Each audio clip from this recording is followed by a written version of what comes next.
اگر قرآن میں صرف ایک زبر، زیر یا پیش بدل جائے تو کیا ہوگا؟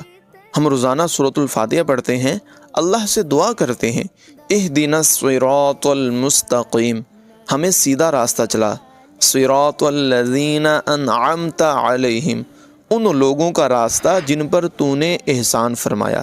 یہاں لفظ ہے انعمت زبر کے ساتھ، مطلب اے اللہ تو نے انعام فرمایا۔ ہم اقرار کر رہے ہوتے ہیں کہ نعمت دینے والا اللہ ہے، لیکن اگر غلطی سے انعمتا کو انعمتو پڑھ دیا جائے پیش کے ساتھ تو معنی بن جائے گا میں نے انعام کیا۔